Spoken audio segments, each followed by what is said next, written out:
तो स्वागत है एक बार फिर से जी के नॉलेज 25 में। तो आज हम बात करेंगे कैप्चर जनसांख्यिकी और बायोमेट्रिक विवरण के बारे में, जो कि आधार एग्जाम में बहुत ही महत्वपूर्ण है। तो बिल्कुल भी स्किप मत करें और लास्ट तक जरूर देखें। पहला प्रश्न है, अगर बच्चे के नामांकन के समय पिता या माता या अभिभावक ने नामांकन नहीं कराया है, उनके पास यूआईडी नहीं है, तो बच्चे का नामांकन हो सकता है या नहीं हो सकता है? तो कैसे हो सकता है? ऑप्शन दिया गया है कि नोडल अधिकारी की सिफारिश के साथ किया जा सकता है। अगर कोई बच्चा है तो जिसका उसका नामांकन किया जाना है और उसके माता पिता में से या अभिभावक में से किसी के पास यूआईडी नहीं है, तो बच्चे का नामांकन किस प्रकार होगा? नोडल अधिकारी की सिफारिश के साथ किया जा सकता है या नहीं किया जा सकता है, या माता पिता की पहचान का प्रमाण उपलब्ध कराकर किया जा सकता है, या फिर रजिस्ट्रार द्वारा किया जाना चाहिए। तो माता पिता की पहचान का प्रमाण ये प्रश्न में बता रहा है कि किसी के पास नामांकन नहीं है, पहचान का प्रमाण तो है नहीं, तो इसका उत्तर हो जाएगा कि उस बच्चे का नामांकन नहीं किया जा सकता है। जब तक कि उसके परिवार वाले उसका नामांकन या फिर परिवार वाले अपना किसी का नामांकन नहीं बनाते, तब तक उस बच्चे का नामांकन नहीं हो सकता है। अगला प्रश्न है, नामांकन एजेंसी निवासी को सूचित करेगी कि उसकी जनसांख्यिकीय और बायोमेट्रिक जानकारी का उपयोग जनरेशन के लिए किया जाएगा। तो दोस्तों, ऐसे ही प्रश्नों के लिए सब्सक्राइब जरूर कर लीजिए चैनल को और लाइक शेयर जरूर करें। प्रश्न रहेगा, नामांकन एजेंसी निवासी को सूचित करेगी कि उसकी जनसांख्यिकी और बायोमेट्रिक जानकारी का उपयोग किस प्रकार के जनरेशन के लिए किया जाएगा। ऑप्शन है, कार्यालय पर बायोमेट्रिक एक्सेस। किसी भी कार्यालय होगा तो उस पर बायोमेट्रिक एक्सेस प्रदान करेगा कि आपकी जनसांख्यिकीय जानकारी डालकर आपकी बायोमेट्रिक जानकारी को एक्सेस कर लिया जाएगा, या फिर पासपोर्ट पैन बनाने के लिए आपकी जानकारी का उपयोग किया जाएगा। जो जानकारी आधार में फिल करते हैं उसका उपयोग पासपोर्ट और पैन में किया जाएगा। ऑप्शन है, आधार और प्रमाणीकरण। आधार कार्ड के लिए और प्रमाणीकरण के लिए इस चीज़ का आपकी जानकारी का उपयोग किया जाएगा। और अगला ऑप्शन रहेगा, बैंक खातों और सिविल स्कोर के लिए आधार का उपयोग किया जाएगा। इसका उत्तर आपको बताना है कि आधार की जो जनसांख्यिकी और बायोमेट्रिक जानकारी है, इसका उपयोग इन चार ऑप्शन में से किस पर किया जाना है। तो इसका उत्तर देखेंगे, कार्य आधार और प्रमाणीकरण। तो आपकी जनसांख्यिकी और बायोमेट्रिक जानकारी का उपयोग आधार प्रमाणीकरण के लिए किया जा सकता है। ऑप्शन नंबर 3 इसका उत्तर होगा। अगला प्रश्न है, बहुत ही महत्वपूर्ण प्रश्न है, बिल्कुल ध्यान से देखिएगा। जब आप फिंगरप्रिंट कैप्चर विफल हो जाता है, जब फिंगरप्रिंट कैप्चर विफल हो जाता है तो ऑपरेटर को यह जांचना चाहिए कि सॉफ्टवेयर द्वारा निम्न में से कौन सी प्रतिक्रिया प्रदान की गई है। यदि कोई ऑपरेटर अपने फिंगर स्कैन कर रहा है या फिंगर ले रहा है तो उसको यह जांचना चाहिए कि सॉफ्टवेयर द्वारा निम्न में से कौन सी प्रतिक्रिया प्रदान की गई है। फिंगर सही स्थान न रखने, बहुत अधिक दबाव दिया गया है, अत्यधिक नमी या सूखापन, या दिए गए सभी। तो जब हम अपनी प्लेटेन पर अंगुली रखते हैं तो यदि विफल हो जाता है तो उसका कारण कौन सा बताता है कि फिंगर सही स्थान पर नहीं रखा गया, अधिक दबाव है, अत्यधिक नमी, या दिए गए सभी। इनमें से एक इसका उत्तर हो गया दिए गए सभी। यदि फिंगर सही स्थान पर नहीं रखा जाएगा तब भी वह बताएगा कि फिंगर नहीं लिया जा सकता। बहुत अधिक दबाव डाला गया तो भी प्लेटेन पर फिंगर नहीं आ सकता है। अत्यधिक नमी और अत्यधिक सूखापन होने के कारण भी बायोमेट्रिक सही तरह से नहीं लिए जाते। ऑप्शन नंबर 4 इसका उत्तर है। अगला प्रश्न, फिंगरप्रिंट को कैप्चर करते समय अतिरिक्त उंगलियों के मामले में मामले में अतिरिक्त उंगली क्या होनी चाहिए? फिंगरप्रिंट को कैप्चर करते समय अतिरिक्त उंगलियों को क्या होना चाहिए? कैप्चर करना चाहिए, फ्रेम करना, या अतिरिक्त उंगली को अलग से कैप्चर करेंगे, या ड्रॉप डाउन मेन्यू के कॉलम में उल्लेख करेंगे, या नज़रअंदाज करेंगे। मुख्य 5 उंगली कैप्चर करेंगे, अतिरिक्त उंगली पैर के निशान के स्थान पर दूसरे हाथ का प्रयोग करें।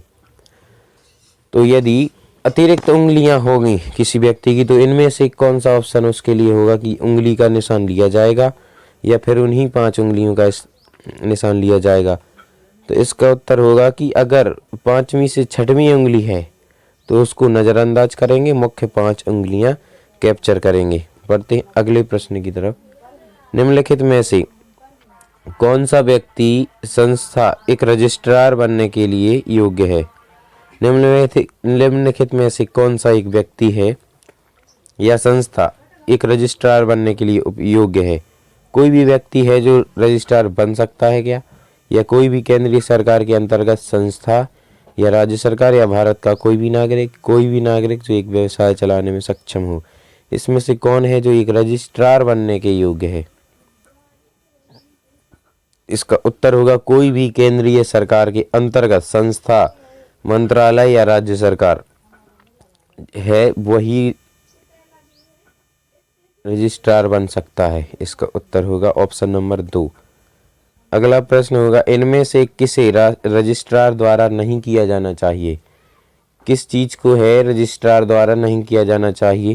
क्षेत्र स्तर का निष्पादन, लेखा परीक्षा के लिए जिम्मेदार, या अपनी वेबसाइटों पर आधार नामांकन अद्यतन के बारे में पर्याप्त जानकारी प्रदर्शित करना, आधार नामांकन अपडेट के अलावा अन्य किसी भी प्रयोजन के लिए नामांकन के दौरान की गई एकत्र जानकारी का उपयोग करेंगे, या परिसर को कब्जे में लेने के मामले में यह आवश्यक है कि UIDAI उचित अनुमति दे। इसमें से रजिस्ट्रार द्वारा क्या नहीं किया जाना चाहिए?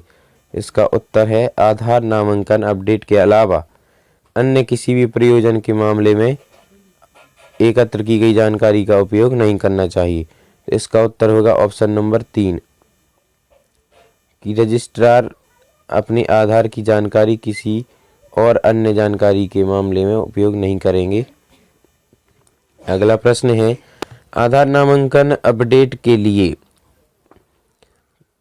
ऑप्शन दिए गए हैं 4। इनमें से विनिर्दिष्ट रजिस्ट्रार को हर समय आचार संहिता का पालन करना चाहिए या नहीं करना चाहिए? तो आधार अधिनियम 2016 और आधार विनियम या GFR नियम, या 1 और 2 दोनों, या इनमें से कोई नहीं?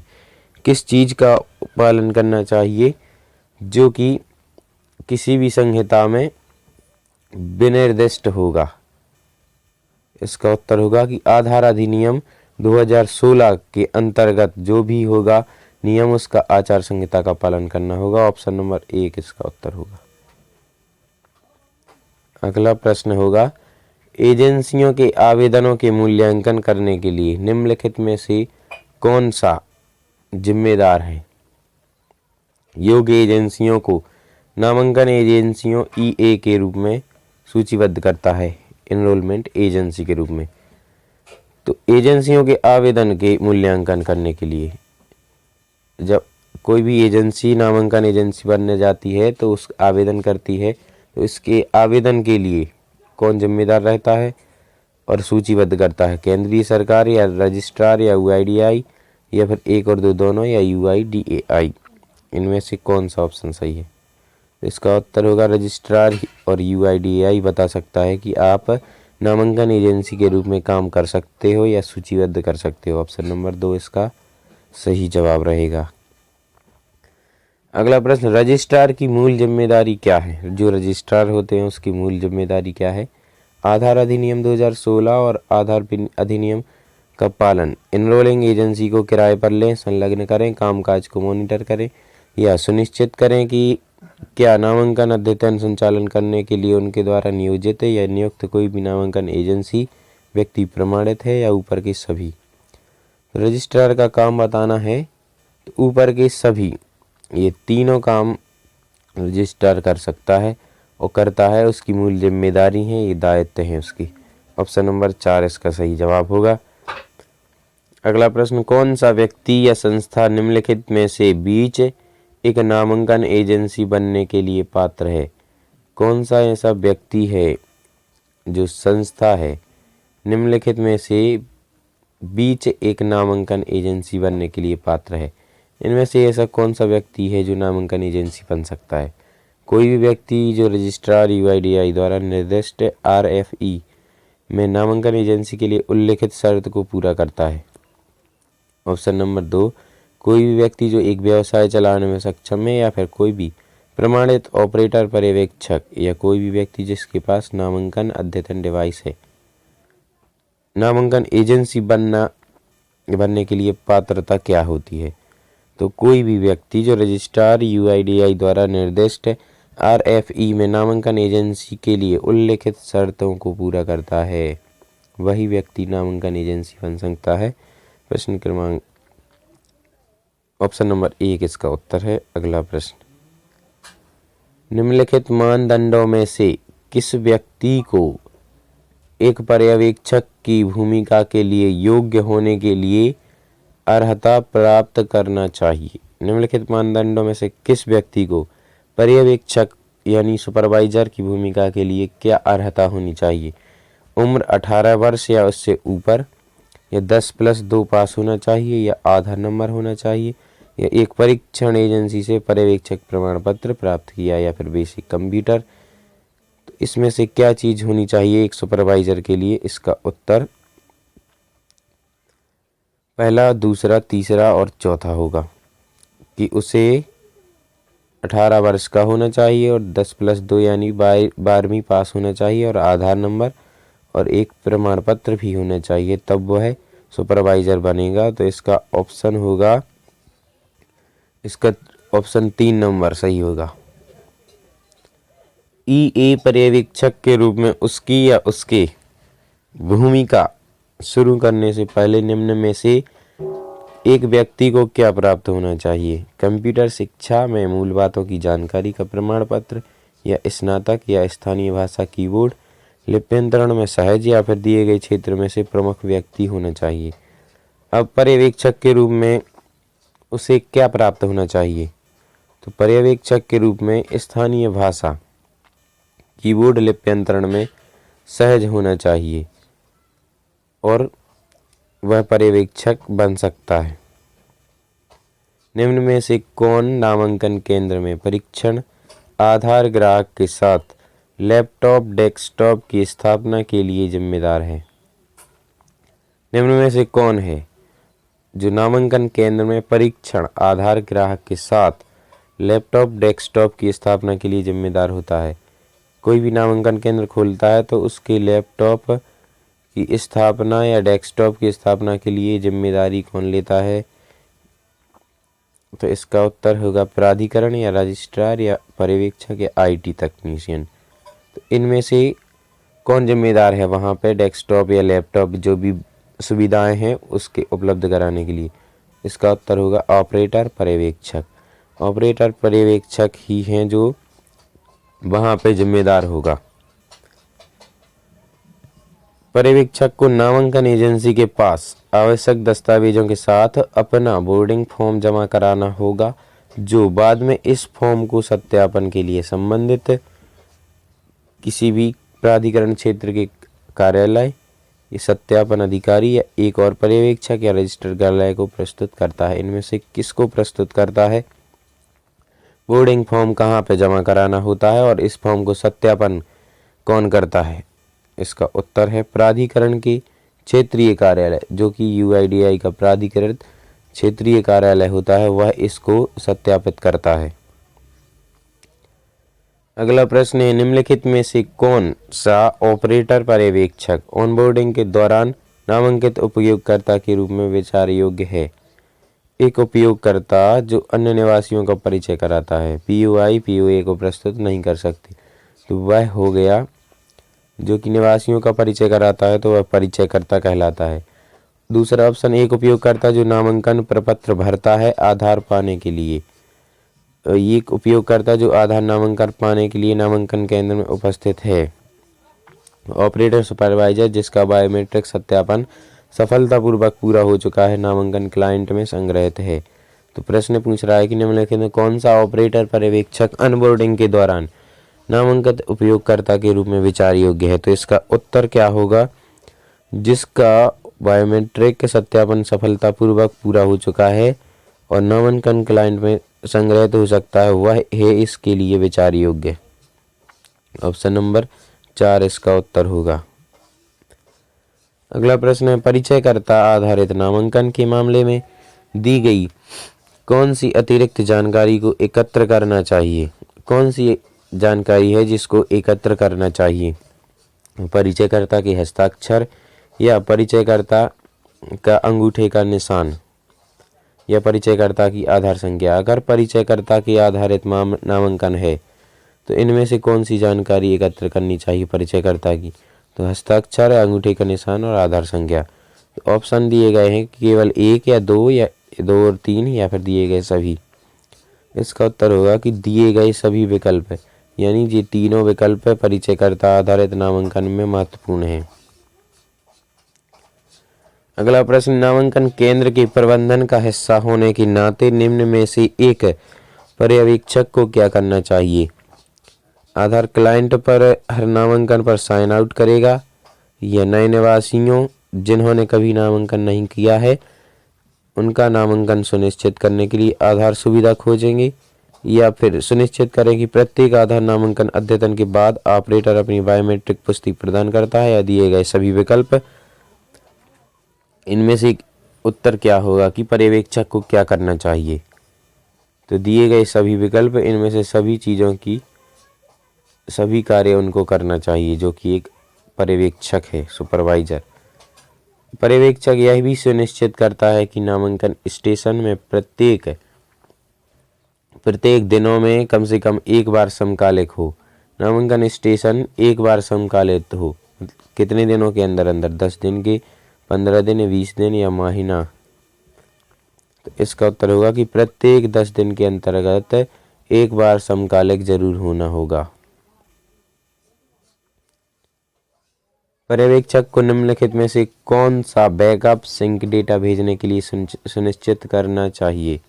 बाह्य हार्ड डिस्क पर दिन में 2 बार नामांकन डेटा का बैकअप लेंगे, या अपने व्यक्तिगत ईमेल पर दैनिक नामांकन विवरण भेजेंगे, या हर 10 दिनों में कम से कम एक बार नामांकन स्टेशनों को सिंक करेंगे, या फिर भेजे गए डेटा के लिए एक रजिस्टर बनाया गूगल क्लाउड पर सभी डेटा को सुनिश्चित करेंगे। इनमें से क्या क्या करना चाहिए जो कि सिंक और डेटा भेजने के लिए सुनिश्चित होगा? इसका ऑप्शन है, उत्तर है पहला, तीसरा और चौथा। ऑप्शन नंबर 2 पहला, तीसरा, चौथा। तो देख लेते हैं कि पहला क्या है कि बाह्य हार्ड डिस्क पर दिन में दो बार नामांकन डेटा का बैकअप लेंगी, और तीसरा हर 10 दिनों में कम से कम एक बार नामांकन स्टेशन को सिंक कराएंगे और भेजे गए डेटा के लिए एक रजिस्टर बनाएंगे। अगला प्रश्न होगा कि दिन के अंत में पर्यवेक्षक को ऑपरेटर को उसके द्वारा बनाई गई नामांकन पैकेट की समीक्षा की अनुमति देनी चाहिए। सही है या गलत है? तो इसमें से क्या है जो दिन के अंत में पर्यवेक्षक को ऑपरेटर के द्वारा किए गए नामांकन पैकेट की समीक्षा करने की अनुमति देनी चाहिए? तो यह गलत होगा। दिन के अंत में पर्यवेक्षक को ऑपरेटर को उसके द्वारा नामांकन पैकेट की समीक्षा करने की कोई अनुमति नहीं देनी चाहिए। अगला प्रश्न है, नामांकन डेटा में दर्ज की गई किसी भी त्रुटि के मामले में निम्न में से क्या किया जाना चाहिए? तो विवरण को सही ढंग से भरने के लिए निर्देशों का उपयोग करेंगे, या पर्यवेक्षक को सही डेटा की पहचान करने की जरूरत है, या निवासी को सूचित करें कि सुधार समय सीमा के भीतर नामांकन केंद्र में आएं, या निवासी के घर पर जाएं, सही जानकारी एकत्रित करेंगे। इनमें से क्या करना चाहिए? तो निवासी को सूचित किया जाना चाहिए कि सुधार की समय सीमा होगी जो उसके भीतर नामांकन केंद्र में आए। ऑप्शन नंबर 3 इसका उत्तर होगा। तो दोस्तों ये थी आज के हमारे क्वेश्चन। तो ऐसे ही और क्वेश्चन मोस्ट क्वेश्चनों की वीडियो पाने के लिए सब्सक्राइब करें और वीडियो को लाइक शेयर जरूर करें।